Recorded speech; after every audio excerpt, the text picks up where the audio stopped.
आज से रूबी और नीलम को कर्म अनुजाई फल मिल जिवो। हाँ फ्रेंड्स, नीलम रेडी हो सकाळु सकाळु तल को आसीजे। यह देखी माया कहे दीदी नीलम निजकू बदल देछि, यह देखी मते बहुत खुशी लगुच। तापर रूबी कह समस्ते तो कथा को रेस्पेक्ट देवाई निजक बदल देवे माया। बास तू खाली टिके तो बहु को कह से जेमिति तो कथा को टिके रेस्पेक्ट देवा शिखु। यापर माया पचारे ममता ठाकुर पूजा तमें करिछ? तापर ममता कहे नहीं दीदी रिमझिम सकाळु उठिला बेलकू ठाकुर पूजा सरी जाइछि, बोधे पल्लवी कर देइथिबो। पुणी रूबी कह किंतु से गला कुआडे? यापर सेठाकू आदर्श आसी कहे माँ पल्लवी मंदिर जाइछंती। तापर ममता कहे तुम दुई जण सकाळु सकाळु कुआडे जाइथिलो? हेले तू तो आसिलु, हेले पल्लवी कुआडे गला? पुणी आदर्श कहे खुड़ी सकाळु सकाळु मंदिर ट्रस्ट रु कॉल आसिथिला। माँ कहिथिले कि आज मंदिर रे प्रसाद देबे बोली।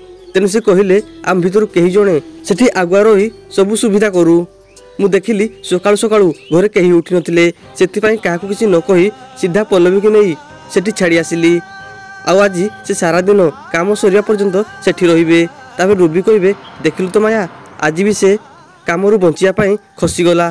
पुणी माया कहे दीदी मंदिर पाई कहीं जणे देखाशुना करिया पाई सेठी रहिबा कथा ना, एटा तो मु पूरापूरी भूली जाइथिली। ठीक है सी सेठी चली जाइछि। यापर रूबी कह हेले घरर काम पाई जड़े लोक सर्ट पड़ुछि, नहले रिमझिम उपरे बहुत काम पड़ीजिवो। तापर माया कहे हाँ दीदी तुम ठीक कहिछ, आउ ए सब काम करिवो नीलम। आ माया ठारू एकथा शुणी से माँ झील दुजन जाकर होश उड़ीजिवो। तो फ्रेंड्स आपण मान कौन लाଗୁଛି से एमएलए भैरव सहित रूबी भी सामिल अछि कि हो कि नहीं आमको कमेंट करी निश्चय कहतु। तो फ्रेंड्स आपण मान को आज ए दमदार एपिसोड देखा मिलिबो।